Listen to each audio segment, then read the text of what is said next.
Welcome to the Fantasy Syndicate Podcast with your hosts, Joshua Poniatowski and Alex Taylor. Let's talk football. Hello, and welcome to the Fantasy Syndicate Podcast. My name's Josh, and I'm here with Alex.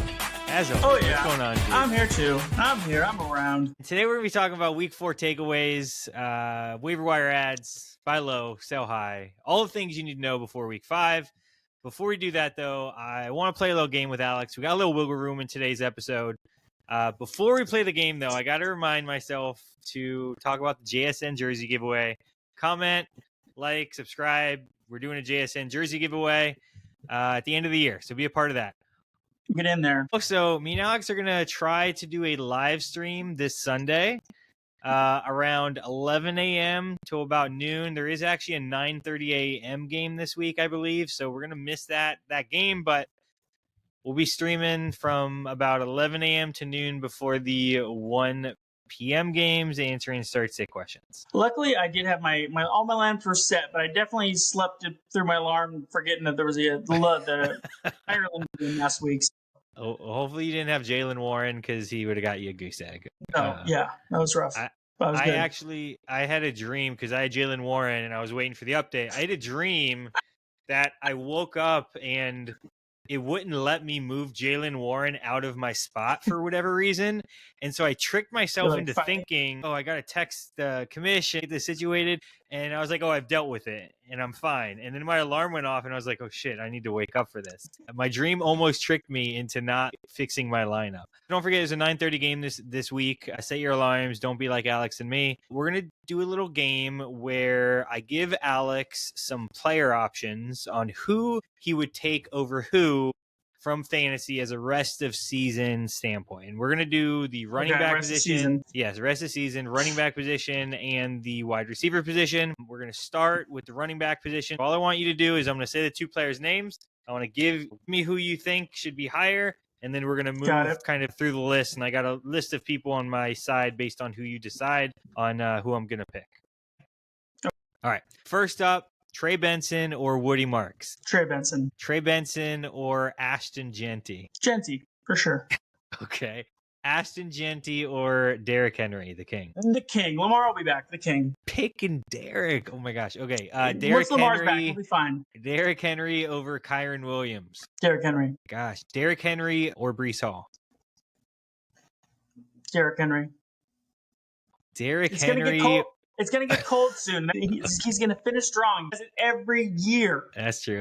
All right. Derrick Henry or Bucky Irving? Yeah, go Bucky. Come on, Going Bucks, with baby. your guy. Yep, Bucks. Bucky Irving or Josh Jacobs? Bucky. Bucky Irving or James Cook? Preseason, I would not have thought this, but man, James Cook's been playing great. So James Cook.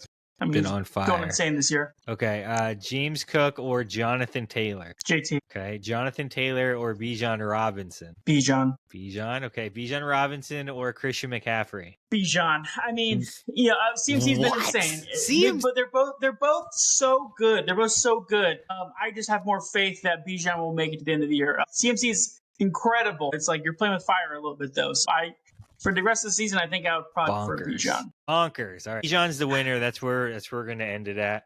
We're going to run through wide receivers just like we did running backs. We're going to start with the guy who has a huge question mark around his name right now. Should have been. There's a lot of those at the wide receiver position. This was the undisputed 101 this year. So we're going to start with Jamar Chase, and we're going to see how high or how low, I suppose, you're going to go with fading out on Jamar. Jamar Chase or another wide receiver one that hasn't been doing well, Brian Thomas Jr. Yeah, tough. They're two similar guys. Jamar Chase. Okay, Jamar Chase or Deebo Samuel? Jamar Chase. Jamar Chase or DK Metcalf? Jamar Chase. Jamar Chase or Emeka Egbuka? Coming at me with all these Bucks. The Bucks. Yeah, okay. At this point, I'm taking upside. I'm taking Emeka. He's just been going insane. Okay, come on. Going with the rookie. Emeka Egbuka or Garrett Wilson? Emeka. I'm not a Jets guy. Okay. Emeka Egbuka or Courtland Sutton? Sutton, I guess. Courtland Sutton. He's been great. He's been very good. Or Rome Odunze? Odunze. Okay. Rome Odunze or Rashee Rice? Odunze. He's doing it now. Oh Rice my gosh. Rice is like we're anticipating, but like I gotcha. Rome's been doing it for like a month straight. So wide receiver one. All right, Rome Odunze or Devonta Adams? Devonta. He's a beast. Love that man. Devonta Adams or Justin Jefferson? We're taking a little step here. JJ. Justin Jefferson. Okay. Justin Jefferson or Jaxon Smith-Njigba? JSN, jersey giveaway. Justin Jefferson. Justin. Okay. Justin Jefferson or Amon-Ra St. Brown? Amon-Ra St. Brown. Amon-Ra St. Brown or Puka? Puka's number one. Puka's absolutely destroying this year. Yeah, nobody's higher than Puka this year. So your logic behind the running back is, all right, Bijan's the safe one, and CMC's out because he's injury prone. But Amon-Ra St. Brown, the man who plays through everything, versus Puka, and you're like, all right, I'm going Puka. He's just lighting it up. So you're just opposite on wide receivers, but that's running backs. It's a fair critique. Yeah, but I mean, they both kind of have injury histories too. I don't know. The running backs just get beat up a lot more. But yeah, I'm saying Puka. All right, still on Puka. All right, and I get it again. Puka's is on different level this year. I think he's on track to have 1,600 yards or something already. Yeah, something insane like that. I get it. All right. Well, that was fun. Thanks for doing that. I'm going to do a data dump. We're 4 weeks in. We got a lot of good data now. Just want to share some data points. It could be from week 4 or just like in general. Brian Thomas Jr., I want to start with BTJ. In week 4, 39% first read target share, which was amazing. This is like amazing news for BTJ owners. Even though I did the week 3 video, if you saw my short, talked about him sitting around a 23 first read target share point. He wasn't really getting a whole lot of opportunities. That shift has happened. If we continue to see this moving forward, my recommendation is hold on to this man. Don't lose hope just yet. That was extremely optimistic from a BTJ perspective and first read target percentage. We got to figure it out. Liam Cohen and the Jags, they got to figure it out, right? Just takes a little bit of time to kind of build that connection. Stefon Diggs ran 72% of the routes and had 41% of first read targets in week 4. Which was number 6 in the NFL. If he can continue to increase his usage in the passing game, he honestly might be that discounted wide receiver 2 that we thought he was going to be at the beginning of the season. If he's available in your leagues, I think he needs to be rostered if that usage continues, essentially. Yeah, cracked 100 yards finally his first game for the Patriots, so that was good to see. He should be pretty good this year. Because he was on the field when he wasn't before. Yeah, Pickens, 63% snaps was the highest he'd seen so far. Yeah, all year. George Pickens was Dak's number 1 target. He saw 42% of first read targets. I thought that this was going to be Turd Ferguson. Again, if you watched my short last week, Turd Ferguson still did great, but Pickens was the guy that really benefited from CD being injured. Honestly, I see this continuing simply because Dallas is going to have a high passing volume offense. I do think Pickens could be a great sell high opportunity right now with CD supposedly returning in a couple weeks. If you can spare him, a great sell high. But he looks like a good start either way if you don't want to sell him. But I can see that. And we were both really hyping him up pretty much all off season. So it was nice to kind of get that validation. Started a little slow, nothing terrible, but just a little slower than you were hoping for. But with CD on the sideline, he really popped off. Absolutely. Chris Olave is number 12 in the NFL in first read targets. He is number 2 in targets at 42. And he's number 6 in team target share at around 28%. He is on a terrible Saints team. I get it, but I literally do not care. He is an easy buy low target for me after only finishing last week with 9 points because he scraped out a touchdown. I think he's going to finish the season as wide receiver 2. I think he's a PPR cheat code. If you're in a PPR league and he had a down week this week, I think you go scoop him up and try to get some value from wide receiver 3 guy that somebody might be high on. Yeah, especially full PPR. He's got a really nice floor. His high on the year is like 57 yards, so they're not really moving the ball much, but he's just getting absolutely peppered with targets. All right, we're going to jump into our takeaways. These are going to be a little bit shorter than most weeks simply because we are trying to pinpoint specific things now. We have a general idea of what's going on this season, so we're just pulling out specific details that are important and you need to know. First game, Seahawks at the Cardinals. This is a Thursday night game. Trey Benson is fine. Please stop being upset over Trey Benson. Everyone needs to relax. This, honestly, is your window to buy him. He got all the early down snaps and was in on around 90% of the offensive running back snaps until the last 2-minute drill, which we saw everybody freak out on. We literally just saw Josh Jacobs lost 2-minute drill work at the end of the Green Bay game. That is the exact same thing that happened. Go buy low on him. They also play the Titans this week, who are giving up a massive, I think it's like 150 yards a game against running back position. I will also like to note that there was an injury potential with Benson, so make sure you monitor that before you go out and buy him. Just one thing to note. That's fair. Yeah, Titans given up 141 yards on the ground so far this season. Is that what it is? So yeah, we'll kind of know if Benson is the truth after this game or not. But also, just kind of a note, did you see how relieved Marvin Harrison Jr. was after getting that touchdown? Just like fell to his knees and just like, thank you. I was like, you kind of felt, you're like, all right, he needed that. He might have been weeping a little bit, I think. Dude, he was probably. Crying a little bit. I was happy for him. I was like, hey, good for you, man. It was good to see. Young Buck. All right, switching over. Bucks, Philadelphia. Tough loss for my Bucks, but proud of the boys fighting back after that brutal first quarter with the blocked punt. Like we were just out of it almost immediately, and they fought back. Really did it all game. Dude, I was happy with it. Bucky, we kind of talked about a little bit. Did have his knee scanned. We don't really know his status yet, and his ankle. I mean, sorry, not knee. It doesn't seem like it's anything serious, but maybe something that maybe they might hold him out like a week or two. Just need to watch that status. Rachaad White and also maybe Sean Tucker might be serviceable fill-ins this year. We got Seattle this week though. A little tough. They've given up the 6th fewest yards on the ground this season, but also my boy Chris Godwin with 10 targets in his first game back. I was very give him some time. He didn't really capitalize much, but give him some time to kind of get back up to game speed. But he could return great value, especially in a full PPR setting. Mm-hmm. Over on the Eagles side, Jalen Hurts completed 0 passes in the second half. It's a Jalen Hurts. The Eagles won the game. Yeah. So Drew Brees is maybe right in calling that this offense is boring. They are a very boring offense, but they've been winning, so it's like you can't really knock them too much. But A.J. Brown and Devonta Smith are pretty much just afterthoughts on this team and basically give you no confidence to start them in fantasy. To me, it feels like a Jamar Chase, T. Higgins type of situation. You don't know what is going to happen with these two. They could have a great game or just a complete dud like you saw. I will say, though, Rachaad White is coming into his contract year with a lot to prove.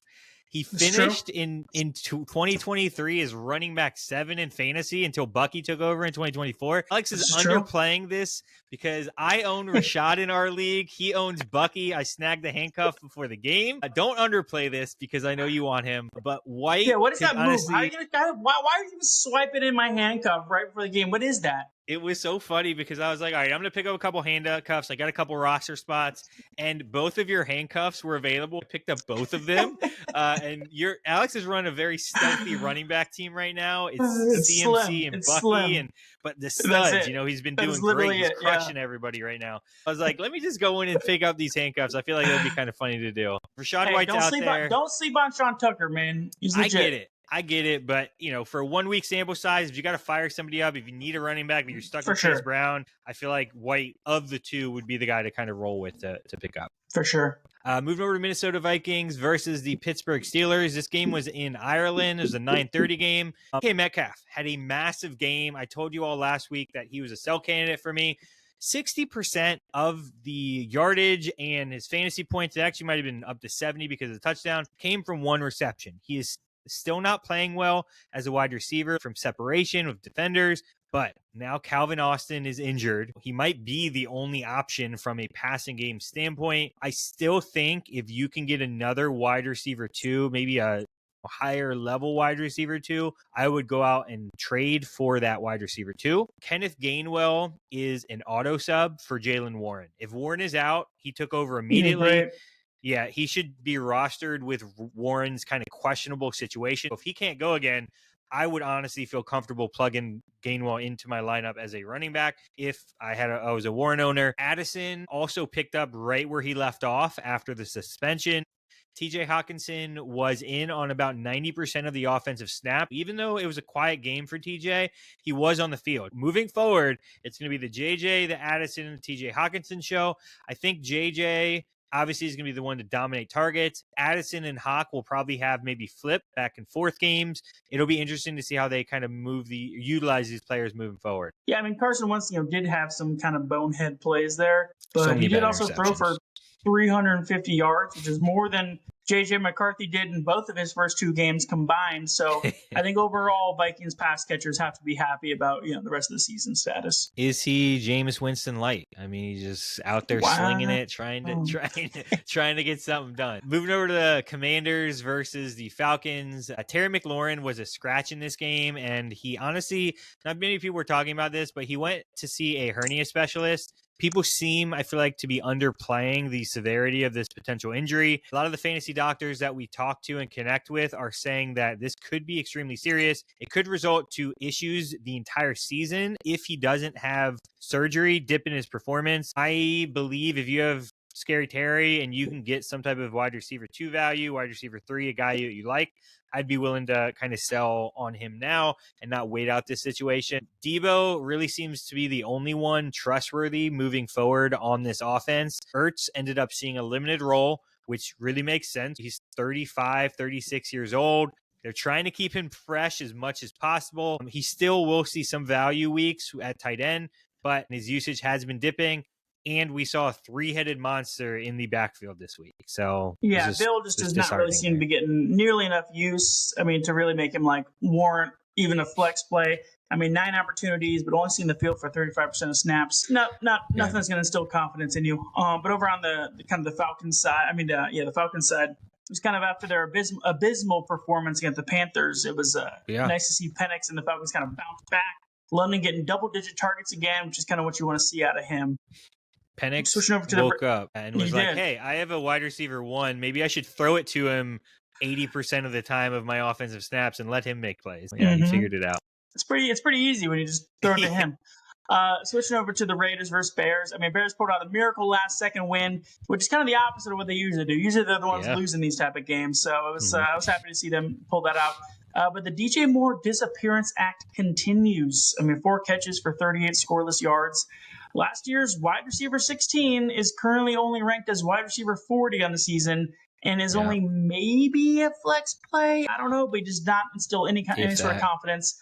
Yeah. For the Raiders, Benty finally kind of woke up. He had his coming out party. First round pick exploded, 155 yards and 3 scores. But then because of that, Jacoby and Brock were kind of just had middling performances. They're not the problem. They're still getting plenty of looks. The problem is Geno is just not getting it done. I mean, those 2 guys combined for 13 out of Geno's 21 attempts. But he also had 3 interceptions in this game. And Brock's average depth of target has decreased every game this year, culminating in a terrible 2.5 this game, which is really pathetic. Jesus. Honestly, I do think Brock might make a pretty good buy low candidate because it can't get worse than this. He's still seeing the targets. It just they haven't been getting him the good targets yet. Yeah, again, I agree. Brock, I feel he's going to have some type of bounce back. So if you can get some value, he still has a tight end 5 moving forward. And we've seen him be a tight end 1. So it's there. As far as Genty goes, I love to see it for the rookie. But also, I am curbing expectations here. The Raiders still have one of the worst offensive lines of the league moving forward. The Bears are giving up 160 yards on the ground on average a game, which is just gross. Don't get crazy optimistic and go out and be like, I need to buy Genty now. He's a running back 1. Still on the Raiders, still on that terrible offense that we've seen. And as far as DJ Moore goes, as a DJ Moore owner, this is what I'm feeling. You either try to send him in a package, so like a 2-for-1 for a player that you like, or you just have to hold and wait it out because the good news is DJ Moore is still a very, very good wide receiver. He's just not being used. Ben Johnson is like, listen, we don't really need you. We got Rome Odunze. We got Luther Burden involved. Zachariah, I think it is. Yeah. However you say his last name.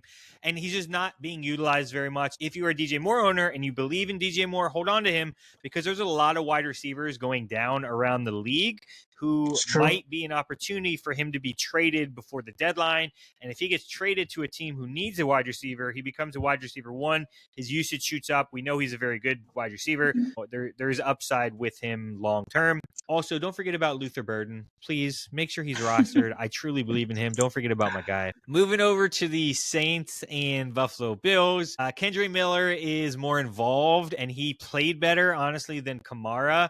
I forgot to identify all the advanced analytics, but almost all of them are better than Kamara. If you have Kamara, it seems like the Saints are considering selling him. There's been a lot of trade rumors going on, but his targets are still dwindling. They're going down. Kellen Moore has the option between a 30-year-old Kamara or a 23-year-old running back who is performing better than him. So it's a tough situation. But how could you, as any sort of respectable franchise, trade away Alvin Kamara, who's been like your rock for a decade? Agree. You would lose so much of your fan base on that move alone. And he said he wants to stay. Guys. Yeah, and he was like, I want to stay. Yeah, and he was like, I want to retire Saint. Listen, head coach situation, making changes, just cut that out there. Get some value out of them. They're not doing much this year, right? They're gonna lose the next 18 games, even though it's they've already played 4. So if it's like a legit playoff contender or something like that. Yeah, think about. Chiefs have been struggling at running back. That would be a huge move for him, right? That would be pretty cool. They got a crazy backfield, but yeah, imagine Kamara would be throwback to who am I thinking of? Jamar. Who am I thinking of, Alex?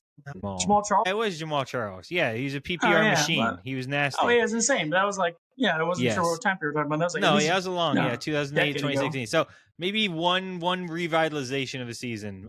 But Dalton Kincaid still isn't involved enough, honestly, to rely on consistently. He will have boom games. He absolutely will. Yeah. But it'll be hit or miss. The entire offense, honestly, is going to be hit or miss on who's the guy that week. Which is what we expected, what we saw. He did say he saved his day with that touchdown, but pretty much any Bill other than Josh Allen or James Cook is just not reliable enough. It was only 6 targets for Chris Olave this week, which I know we were just hyping him up for how many targets he's been getting, but 6 is his season low, but I think they'll bounce back for more. I'm not too worried about that. He's still, I think it was 33% first read targets this week. He's still going to be the guy. It was just a down week as far as an opportunity standpoint. Again, I'm not too stressed about it. Cleveland Browns at Detroit. Isaiah Bond has taken over as the wide receiver 3 this week. This was even before the Cedric Tillman injury, left with a hammy. This wide receiver room is still extremely crowded. The ball is getting spread all over the place. Judkins looks like the real deal. Any running back who sees over 20 opportunities, and the offense, they've been good enough. Games too. He looks like a solid running back too moving forward. Harold Fannin Jr. played 85% of the offensive snaps, which was his career high. If we see this continue to grow, starts to build more trust with Flacco. As I say Flacco, the new starter based on Underdog reported is Dylan Gabriel. What I will say about that is go Knights, by the way, he was a UCF guy. Yep, represent. If Dylan Gabriel does become the starter, rookies historically focus on a first read wide receiver. Flacco goes through his progressions. That's why he's spreading the ball around so much. If Gabriel locks in on somebody, that's the guy that will probably be valuable to own, especially as a rookie quarterback who will typically rely on that first read more typically than not. While we're on Quinshon Judkins, Josh, I'm going to give you a quick question because I got this offer today. I have Judkins, and then someone offered me George Kittle for him, and I who's your tight end? I don't know. Huh? Who is your tight end? Kincaid, actually. I picked him up off of waivers. Okay, so you're streaming? Yeah, streaming tight end. You have other running backs? Yeah, pretty deep, actually. JT and Bucky and Scatterbo. Okay, yeah, I would probably make that deal. You got 3 running backs. Bucky's questionable. You still got Scat. You still got JT. I would probably make that deal. I would also, before sending it, you playing a fab league, get some fab dollars from the man. He came to you with the deal. He's going to make the deal. Go out and get 30, 20 fab dollars. He did. I'm not going to lie. I pretty much just snap note him. Judkins got back-to-back games of 20. 20 opportunities. There's a 2 running back, 2 flex spots, so I can start all 4 running backs. I did last week, and it was nice. Okay. Yeah. And also Kittle, I don't know, he's getting up there, come back from injury. I was like, nah, you ain't getting Judkins from me. But kind of switching back to the game. Yeah. I also like for the Lions, I like J-Mo as a buy low candidate. He has had some early duds this year. 3 out of 4 of his games were pretty single digits, pretty bad. But the Lions are clearly trying to get him the ball. Just this game, he had over 200 possible air yards that didn't connect with. They're chucking him. He got 8 targets, plus 2 more that were negated by penalty. It just hasn't clicked yet, but I think it will. I think he's good by low. It's gonna happen. Okay. 49ers and Jacksonville. Josh, come get your boy Purdy. He might be drunk, giving up 3 turnovers to that Jags defense. He was too sloppy to win the game, but for fantasy purposes, he did eclipse 300 yards passing with a pair of scores. This offense just completely run through CMC, though. He had 11 targets. The next highest on the team was only 5. On the Jags side, Liam Cohen decided to squash all that Tootin hype. ETN had 21 opportunities to Tootin's 5. Trevor Lawrence is sitting at a career low 5.9 yards per attempt. This passing game still trying to kind of figure out their identity. The running game's going great. The running game's going great. The defense is going great. They got 3 Their defense has 3 turnovers in all 4 games. That is bonkers. Or 3+, sorry. Yeah. But the passing game, T-Law has just been kind of their heel. And that's what I was going to say. Don't underplay the Jaguars' turnover machine defense that they've been over these past 4 weeks. Brock is literally throwing to anybody with a pulse. And talking about anybody with a pulse, Jake Tongs, baby. My guy scored a touchdown. He had almost 60 yards through the air. I'm going to be honest. If Ricky is out, if Juwan can't go, like if these guys are out, fire up Tongs as a streamer. Like, forget Cade. Like, if I'm in your situation, if both those guys are out, who is the Niners' number 1 receiver? Other than obviously you're talking about tight end, but like Jake Tongs legitimately, is the wide receiver 1. I think they traded for Kendrick Bourne. I forgot they got him like kind of. And there's some other guys out there. I'd have to go look at the depth chart. But yeah, Jake Tongs got. If I'm in your situation, those 2 guys don't go. I'm not starting Kincaid. I'm starting Tongs in that situation. And also, don't give up on Tootin yet. Rookie running back, right? He's not going to have a Marion Hampton, Scat, all those other guys just yet. But how good has the running offense been? And imagine if Tootin gets a nod or something happens with ETN, he's going ballistic. He is 100% fab dollars type of guy that you're giving up in that situation. Moving over to the Titans at the Texans, another one of my dudes, Woody Marks. What can I say? All right, this is why you bet on running backs who can block and have pass protection. I don't know if you saw some of the videos out there of his pass pro, but he literally just dropped a linebacker on his back. Have you seen that video? Is that from this week or? It was from this week. Yeah, somebody came in. I didn't see it. It was 1-on-1. He was protecting CJ, and he literally just dropped the dude on his back, and CJ ran for the first down for like 6 yards. Well, he's the only guy protecting CJ apparently. So yes, this is a fact. This is valid. I love it. I hope you picked him up last week, like I suggested. I know I did. I picked him up in 2 of the leagues I was in. I will say this though: Woody's usage will probably continue to grow if he can hit 70 to 80%. Still be included in passing down work. I think he can be a viable running back too, but we need to be realistic. This is a Houston's offensive line who is terrible. If he's on waivers, go get him, but just don't think you're getting a running back 1 rest of the season. I just don't see that. And as far as the Titans players go, every one of them is dead in the water to me. The offense is just so terrible. It's essentially the Bengals, but it's worse because all the players are worse. It's not Jamar Chase. It's not T. Higgins. It's not Chase Brown. They're dead in the water to me at this point anyway. Even Pollard with his usage. Luckily, in regards to Woody Marks, I always hedge my bets against you. I don't want you to have too much satisfaction if you're right. So I picked him up in 2 leagues. So suck up for the Titans. You're welcome. I was like, I can't let you have all the satisfaction. Cam Ward is only completing 51% of his attempts and averaging 153 passing yards a game. They're the 2nd worst offense in the league behind Cincy. It's rough. Yeah, it's rough. It's not good. Next up, I got the Chiefs versus the Ravens. I'm pretty sure the whole world was rooting for the Ravens to win this game, but they just can't seem to conquer the beast that is Patrick Mahomes and the Kansas City Chiefs. You just want them to so bad, and they just can't, you know? That would have been so obviously, bad the for big them. news in this is Lamar leaving the game with an injury. Current report said about maybe like 2 to 3 weeks. We'll see. So not like a season ender. This whole offense obviously takes a huge hit for however long he is out. Henry only really works when he's got room to run and a lead. Both those things are going to be hard to come by now. Last year, Cooper Rush completed just 60% of his attempts for 6.9 yards per attempt. Yeah, Houston this week has only given up the league. They've only given up the league best 51 total points on the season. So could be kind of a rough outing for this whole Ravens side. On the Chiefs side, Worthy came back and immediately made his presence felt with a team high in targets, catches, yards.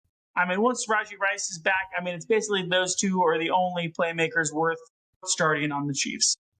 Yeah, I'm willing to say I missed on Kelsey. He was on the field. He was getting opportunities. His usage has declined. Again, that 8 situation. I'm hoping he has some type of resurgence, maybe with Rice back and Spreading a the field Worthy a little back. bit for him, Yeah, or maybe he's not the main focal point on defense and he gets good opportunities. I'm hoping maybe there's some type of resurgence there, but it's not looking great. As far as the Chiefs running backs go, Kareem Hunt actually led the Chiefs in rushing attempts and snaps. He took almost all the short yardage and goal line snaps. It is very much still a split backfield, but I'm going to keep kind of keeping an eye on this as it's moving forward. Derrick Henry honestly might be dead in the water for the next couple weeks. You mentioned this with Lamar, but I mean, Lamar might not be back until week 7, week 8. Derrick Henry thrives in neutral or positive game scripts. If the Ravens are losing because of their defense, they just haven't looked good on defense. Now Lamar is going to be out for multiple weeks. It could get ugly for the King for a while. For me, this is worrisome. If I'm Henry owners, though, I'm still viewing him as like a running back 15, but this is a far cry from running back 5 upside that we saw. Maybe when Lamar comes back, he gets some better games. I would also like to say, Cooper Rush, don't hate on my man. Last year, I thought he did. Last year, I remember. I thought he did so well as a backup quarterback because normally backup quarterbacks come in and they are terrible and they lose every game. It's Jake Browning, 2.0 type of situation. But Cooper Rush, when he played for Dallas and he came in, he ended up winning them some games enough to get into like an actual discussion of where we're still in the mix. So I'm just saying, don't fade Cooper Rush all that much when we talk about backup quarterbacks, okay? Don't fade him too much. Moving over to the Panthers versus New England Patriots. In week 4, Trevor Etienne took all of the goal line snaps on the ground within the 10-yard line. This is what I shared last week about Chuba losing those snaps to Rico. Well, it even got worse. If you have the ability to sell him for value, do it. I don't care what his opportunities look like. He's on a bad Panthers team. He is not seeing the high value opportunities, which is the opportunities within the goal line, the 5 and the 10. Switching over to New England, Ramondre Stevenson played 70% of the offensive snaps, 80% of the short yardage and goal line, and the majority of passing down snaps. He dominated the backfield even after 2 fumbles last week. I'm going to be honest. I don't know if Henderson will ever happen because Josh McDaniels' history with running backs. All you can do as a Henderson owner is hold. You cannot do anything else at this point. You just need to hold on to him, leave him on your bench. It's just disheartening to see that it doesn't matter how Ramondre plays. He's getting opportunities. And then Ted McMillan saw 30% of first read targets. He should continue to be a target hog. What people are missing this week is that Christian Gonzalez shadowed Tet, and this was really Tet's first real test as at an elite corner, shadowing him, which he honestly lost. He just lost that competition. So go by Tet. Yeah, you get 2 down weeks of him. I'm not getting scared about this. For me, he's still wide receiver 2, potentially low-end wide receiver 1 for the rest of the season if he can find end zone on certain weeks. So I'm looking at this as an opportunity to go get Tet and buy him for value. Also, shout out to Drake May, 3 straight top 8 weekly QB finishes. He's currently sitting at currently sitting at QB4 on the season. He's really elevated his game and established himself as pretty much a set it and forget it QB going forward. Switching over to the Cowboys-Packers game. Boy, did Jerry Jones save face a little bit when the Cowboys pulled out a tie against the fired up Parsons and Packers. For the Packers, my biggest question mark is really just rookie Matthew Golden, only seeing 59% of snaps. I thought he would explode this week against the Cowboys. He had one big throw, but I don't even know if that was meant to him. He was doing the exact same route as Wicks. I don't even know who was supposed to catch that ball. So I thought he would separate from the rest of the pack of the Packers wide receiver 2s. Instead, he just kind of murkying up the waters even more. So a little disappointed there. Though was out there slinging it on the way to a QB1 finish this week. Pickens proven he is worth the hype. 8 catches and 11 targets, 134 yards with 2 scores. Second highest scoring game of his career. His 32 targets are now tied for 12th among wide receivers. Now that we know what his boom games can look like, I think he's really made himself pretty much a must-start territory. Talking about Golden, yeah, I agree. It was extremely worrisome. What I will say is Green Bay's bye week is coming up to week 5. It's next week. Historically, rookie wide receivers and running backs see an increase in usage after bye weeks. I'm not ready to give up on Golden just yet, but with such a massive game from an offensive standpoint, him just not seeing the snaps or even the opportunities through the air is just an ick as a Golden owner. Miles Sanders also left with an ankle injury. I don't know how long this will be, but if he misses 2 to 6 weeks based off severity, Javonte Williams is a real winner in this situation. He moves for running back like 15 range for me without Miles in that backfield, because his usage should go up and Miles won't be snaking some of those goal line opportunities that he really hasn't been able to see. Is Jalen Blue going to finally be able to see the field? If Miles Sanders misses, he should see some of the field, and maybe this is his opportunity to try to take that backfield. I know you were high on Blue a little bit early in the season. Rookie running backs have been finding a way this year anyway to take that. So maybe Jaden Blue. The New York Giants at the Los Angeles Chargers. The Giants have shifted to a run-focused offense. Those of you that watched the game probably noticed that. They were passing at one of the highest rates with Russ, but this last game, the shift happened. This is also probably due to Scududo just being an elite running back. Neighbors' season ended with an ACL injury. You all probably saw this. But I would imagine that this running back is probably going to be the Giants' identity moving forward. But Wando Robinson, Darius Slayton, they hold value to be wide receiver 1 or 2 based on who it is in this offense for the rest of the year. In PPR, I feel like Robinson has great value. He should be added if you're in a PPR league. But Slayton has really found the most success when needed and stepped in for Neighbors. This isn't a very good sample size, but last year when Neighbors missed in 2 games, Slayton scored 22 points in the first game, fantasy points, and 9 points in half PPR. In the second game. With Dart being at QB, though, we don't know who his main target guy will be. One of these guys will probably find a ton of value, but they both need to be rostered. And then talking about rookie running backs, Amarion Hampton, he played 90% of the offensive snaps. This is running back 1 level usage, and I don't say this lightly. He potentially could be a league-winning running back because of this usage and just the offense being so high-powered. If you have Hampton, don't sell him. Hold on to that man. I think he's running back 1 rest of season if that 90% usage continues. Love Hampton. Also, quick shout-out Quentin Johnston. I mean, the guy just keeps getting it done. He's one of the biggest surprises this year. I mean, his 37 targets are tied for 4th in the NFL. That's amazing. So just, really happy for the guy. Also, MetLife just claims another knee. It's like, we do this every year. I don't get it. And honestly, on top of the Giants and Jets just being like overall dysfunctional franchises, I'm honestly probably going to start just taking them off of their players off of my draft board just due to the fact that they have a higher chance of tearing an ACL than any other injured.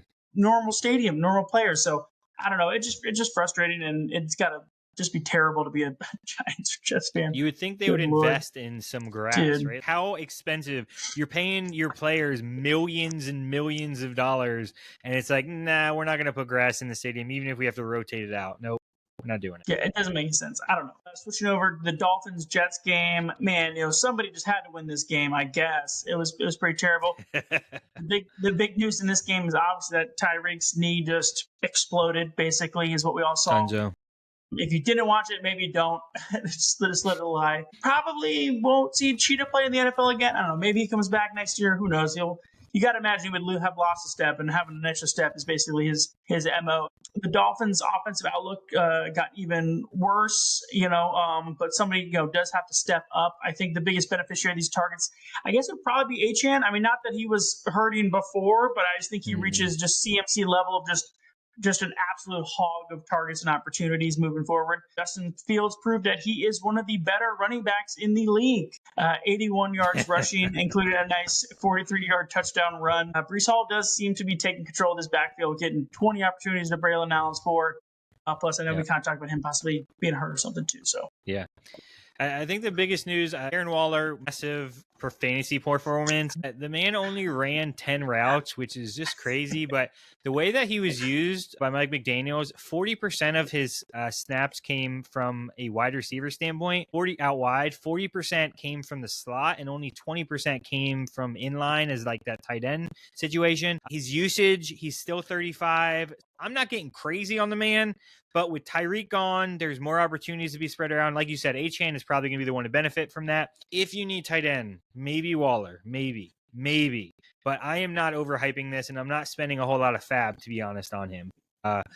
And like you mentioned, Braylon Allen, he honestly might be going to IR and he might be done for the season. So if anything, this elevates Breece Hall as a buy candidate. I would go out and try to get him at cost right now before that news gets out, because I don't think a lot of people are talking about the Braylon Allen injury at this moment. He has looked so explosive. Even before this game, he was explosive. He was one of our buy guys actually last week before this game as well. I still think he's got value if the owner doesn't know what's going on with Braylon Allen. Moving over to the Rams versus the Colts. During the first 3 or 4 drives, we saw a running back by committee approach out of McVay and Corum with Kyren. This was the first time that we have seen this all year. Kyren still dominated the remainder of the game because he had the hot hand. When they were rotating, he was just playing better. But what would have happened if Corum was playing better? This is very different than him just coming in 3 different drives a game. Need to monitor this. I still love Kyren. I'm still a Kyren truther, but it's a little worrisome. And Kyren is now losing opportunities to Devonta Adams in the red zone, which makes him such a good wide receiver, but it does hurt Kyren's value. Michael Pittman started to pull away as the alpha in this game, but Tyler Warren and Pittman are both wide receiver 1, tight end B situation on this offense. But I still think Pittman's being undervalued, and I think you can go out and get him for a discount and buy him. Yeah, I mean, obviously, basically all the Colts playmakers have really been, considering ADP, have really been pleasant surprises this year. That all hinges on Indiana Jones, Daniel Jones, and how his crew's been kind of revitalized. If you start to look at the week by week, his fantasy points have gone down every week. His yards per attempt have gone down every week. I would say I'm getting maybe a little worried that maybe it was just a change of scenery, and who knows. But they do have Raiders this week who have given up the 10th most passing yards. So it's a test to see if he's the real deal or not. Upside. Yeah, I'm hopeful. I'm excited because I do got a decent amount of Colts stock. So last game of the week, we got Bengals versus Broncos. Man, is this Bengals offense just hard to watch. And because it's not even just like regular bad. Like there's bad offenses out there. You watch them, it's terrible. But it's bad when you know it's capable of being very, very good. And that just makes you just like honestly just feel sad. And it's just like it feels wrong to watch them be so bad. The good news is Jake Browning didn't throw an interception this week. The bad news is he only had 125 yards passing. Basically, every Bengals playmaker takes a massive hit until they hopefully trade for a more serviceable QB. I don't know. They have the Lions this week. The only hope is that maybe the Lions are up so big by halftime that they start subbing out starting defenders, and they just get a bunch of garbage time points to kind of just give out to people. On the Broncos side, R.J. Harvey and J.K. Dobbins were in a near 50-50 split, and both played well. So, I mean, no reason to really think anything changes there for the foreseeable future. Shout out Troy Franklin, led the team with 8 targets, proving he might have some staying power. And didn't do anything crazy, but you're excited about 8 targets. Yeah, he's the wide receiver 2 in that offense. He solidified that role, I feel like, through these past couple weeks he's been involved. And RJ Harvey, even though his stuff came in garbage time, we love to see it. His first touchdown of the year, his touchdown actually caused me to lose by 2 points in our fantasy league. As he scored, I was like, no, yes, no, all at the same time because we're UCF guys. The Bengals are cooked, though. I really don't care who's quarterback. You can't pass the ball if you don't have an offensive line. They have Detroit, like you said, next week, and then they have Green Bay coming off of a bye week. So these next couple weeks are going to be terrible. They do have some solid matchups later. They got the Bears, they got Miami, they got the Ravens here and there. But most weeks, it's going to be ugly. You do not know who it is that's going to be good or not. You really can't do much at this point and just hope a better quarterback comes in. Did you see the play where the Broncos rushed 3 and the Bengals blocked with it wasn't Chase Brown, but it was around the two tackles and just like they 4 literally guys on the defensive tackle on the center. So 4 guys blocked the center. So that is the epitome of their offensive line this year. And yes, it's the Broncos, but still, it's been like that everywhere. All right, well, that's all we got for this week. If you like what you heard, give us a like and subscribe. If not, again, we just appreciate y'all hanging out. And as always, go steal a championship. We'll see y'all later. Peace.